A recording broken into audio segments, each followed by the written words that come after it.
Fala galera, tudo bem? Então hoje a gente veio aqui para mais um vídeo para falar de mais um dos grandes povos aqui da América, né? Hoje vamos falar um pouquinho sobre os astecas, um povo que viveu, né, e se desenvolveu onde hoje fica aproximadamente o país do México, né? Um povo que tem origem no sul, basicamente no sul do território dos Estados Unidos e norte do México, se desenvolveu ali uma das grandes civilizações que nós temos aqui na América, né, no continente americano. Tá? O desenvolvimento da civilização asteca está ligado ao surgimento da cidade de Tenochtitlan. Tá? Então, uma cidade fundada e criada em aproximadamente 1325, né, de acordo com a mitologia asteca, uma cidade que é construída exatamente aonde eles tinham recebido informações dos deuses, que é aonde deveria ser construída, né, a capital, a cidade.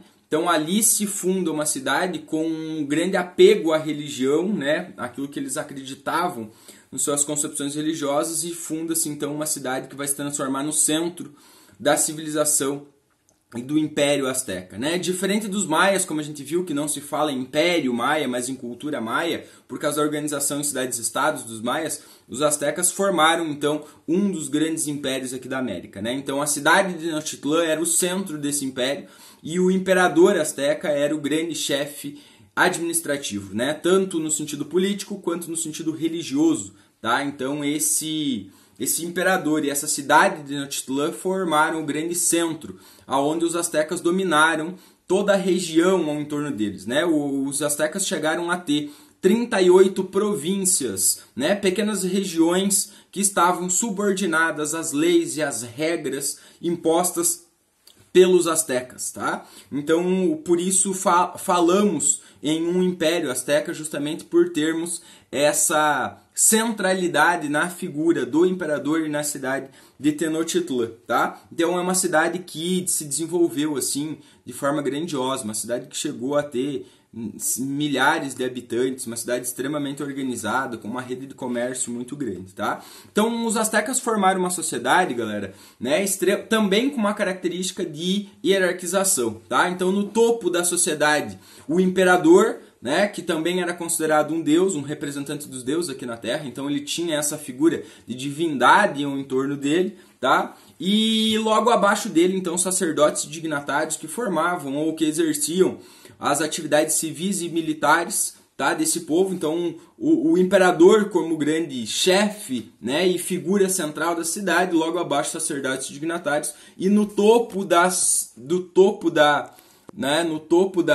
na base da pirâmide social, então estava a grande massa da população, artesãos, comerciantes, o povo, os escribas, né, os escravos, né, já que os astecas tinham, né, o hábito de a escravização, tá, principalmente por guerra nesse sentido, tá? Na sua vida cotidiana, tá? Os alimentos, né? Na sua vida cotidiana alimentar, o milho era a grande base alimentar, tá? Mas também produziam outros tipos, né? Consumiam e produziam outros tipos de alimentos, como feijão, amaranto, a pimenta, carnes de pato, peru, coelho, estavam na base alimentar. E o chocolate, né? O chocolate, que é uma das grandes invenções dos povos aqui da América, tá? Mas o cacau não era um produto que poderia ser consumido por todos, né? Pela sua especificidade, pela sua especiaria, tá? Eles acreditavam que era uma bebida destinada ou vinda dos deuses, então as pessoas mais da elite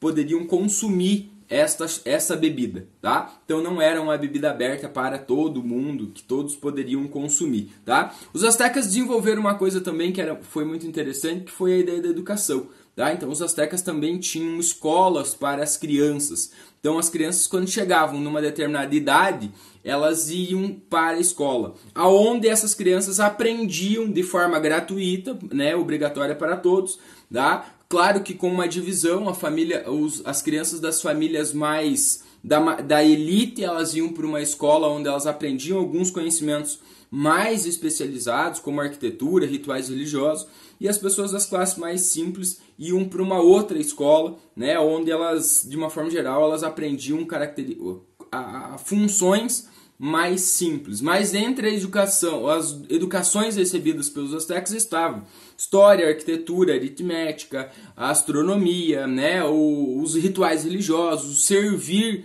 nos templos, né? Então a atividade do servir no templo, de organizar os templos, então estava presente nessa educação asteca, né? O jogo de bola também era um jogo e uma atividade que estava presente na vida dos astecas, assim como na maioria dos povos da Mesoamérica, né? Então era tido como um ritual religioso, tá? Então eles também praticavam aquele jogo de bola, também como os maias faziam e a gente viu um pouquinho, tá? Na astronomia eles desenvolveram também um conhecimento muito aprimorado, também olharam para os céus, tentando identificar e buscando conhecimentos de como os astros e a movimentação dos astros influenciavam na vida cotidiana deles aqui na Terra, tá? Então desenvolveram também um calendário, desenvolveram alguns conhecimentos ligados à astronomia, tá? Calendários próprios, né, que eles usaram de forma mais particular, de forma geral, tá? Desenvolveram um sistema de escrita, então por formar um grande império e ter uma grande rede administrativa, econômica, tá? E religiosa, os astecas desenvolveram uma escrita própria também, tá? Uma escrita que misturava um sistema silábico com um sistema ideográfico, né? Então eles misturavam sílabas e símbolos para se comunicarem, produziram muitos livros ligados à religião e também livros de literatura, tá? Então eles produziram, transmitiam esses conhecimentos para as futuras gerações, né? Para os mais novos, né? Então trocavam muito dessa informação. E o declínio asteca se dá basicamente com a chegada dos espanhóis. Então os astecas formaram um grandioso e poderoso e um império muito organizado, no sentido econômico, no sentido religioso, no sentido político, tá? Então eles eram muito bem organizados, tá? O declínio e a derrota dos astecas, né? O desaparecimento da organização social dos astecas se dá com a chegada dos espanhóis aqui, tá? Então quando os espanhóis, os colonizadores europeus chegaram aqui na América e entraram em contato, e aí as grandes riquezas dos astecas, principalmente as riquezas de pedras preciosas, que era a grande ambição dos europeus aqui, chamou muito a atenção, né, desses colonizadores a partir daí, tá? E aí isso vai fazer com que eles acabem tendo um grande interesse no Império Azteca, e em 1521 os espanhóis dominam, né, e acabam subjugando os astecas e o imperador é destituído, e aí o Império Azteca como organização política acaba desaparecendo, tá ok?